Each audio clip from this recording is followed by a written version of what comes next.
एक छोटी धारा के रूप में निकलने वाली एक ऐसी नदी जो आगे चलकर इतनी ताकतवर हो जाती है कि भारत की सब नदियों को पीछे छोड़कर सबसे ज्यादा पानी वाली महानदी बन जाती है। अपनी लंबाई के कारण यह भले ही विश्व की 10 सबसे लंबी नदियों में भी नहीं गिनी जाती हो, लेकिन विशालता की वजह से इसकी तुलना अमेज़न और नील जैसी महान नदियों के साथ अक्सर की जाती है। बड़ी से बड़ी इंजीनियरिंग तकनीकी के बावजूद इंसान के लिए अपनी मर्जी से इस पर कोई बांध या अन्य ढांचा बना लेना बेहद मुश्किल भरा है। दुनिया की सबसे बड़ी नदियों में गिनी जाने वाली और भारत, बांग्लादेश और चीन के करोड़ों लोगों के जीवन को आपस में जोड़ती हुई यह है विशाल, विहंगम, विकराल ब्रह्मपुत्र।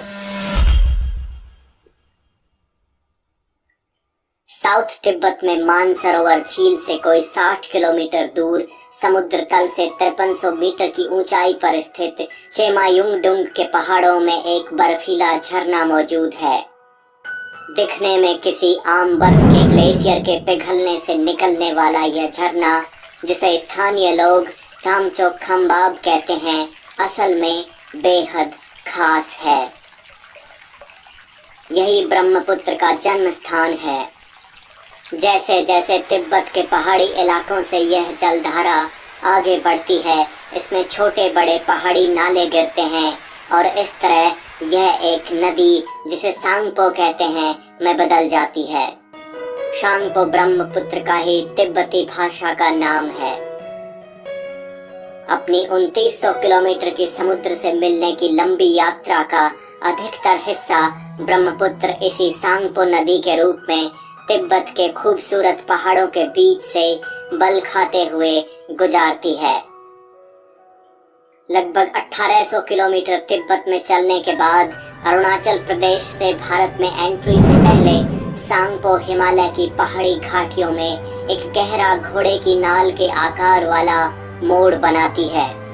यही वो जगह है जहां पर चीन द्वारा दुनिया का सबसे बड़ा हाइड्रो पावर प्लांट लगाने की चर्चाएं अक्सर उठती रहती हैं, और अगर ऐसा हुआ तो यह भारत और बांग्लादेश के लिए चिंता पैदा कर सकता है। अरुणाचल प्रदेश में आते ही इस नदी का नाम सांगपो से बदलकर दिहांग हो जाता है। अपने अंदर दिबांग और लोहित जैसी नदियों को समेटकर ब्रह्मपुत्र अरुणाचल से निकलकर आसाम और फिर वहां से निकलकर जा पहुंचती है बांग्लादेश में, जहां इसे जमुना नदी कहा जाता है। बांग्लादेश में यह मिलती है पद्मा नदी से, जिसे भारत में गंगा का नाम मिला हुआ है।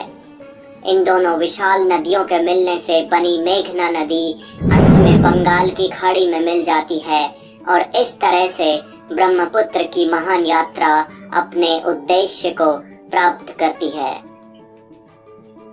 ब्रह्मपुत्र में 5 देशों भारत, चीन, बांग्लादेश, नेपाल और भूटान की जमीन का पानी आकर मिलता है और इसी पानी पर इन देशों के करोड़ों लोग और किसान अपने जीवन यापन के लिए निर्भर हैं।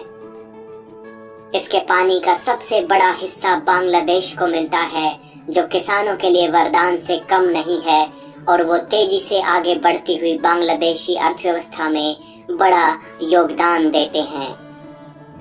साथ ही साथ वाटर ट्रांसपोर्ट, पर्यटन से लेकर वनों और यूनिक इकोसिस्टम के चलते यह नदी इन देशों की अर्थव्यवस्थाओं को सहारा देती है।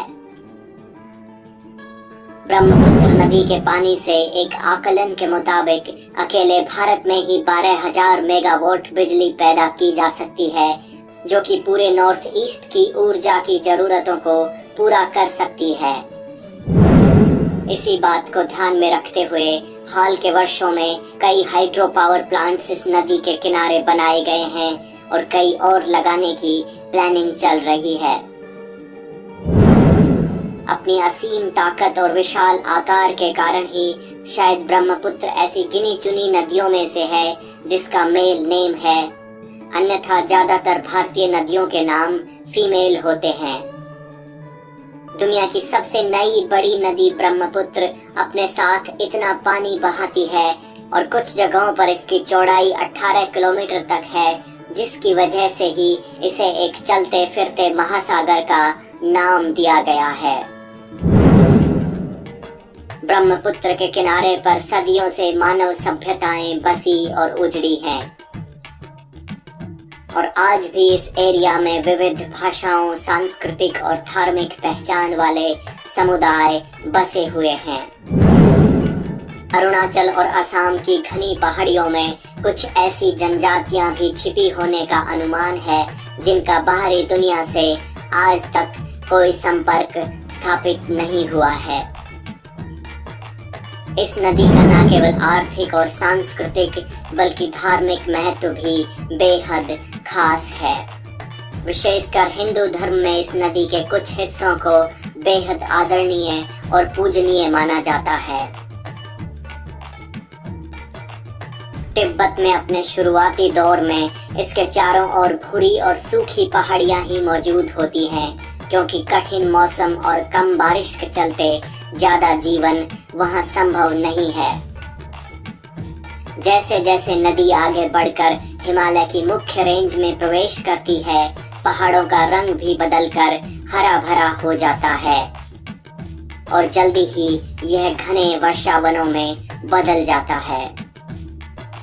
ब्रह्मपुत्र घाटी के घने जंगलों में जंगली जानवरों और पेड़ पौधों की बड़ी विविधता पाई जाती है और कुछ ऐसी दुर्लभ प्रजातियां भी इन जंगलों में मिलती हैं जिनका दुनिया में और कहीं भी अस्तित्व नहीं है।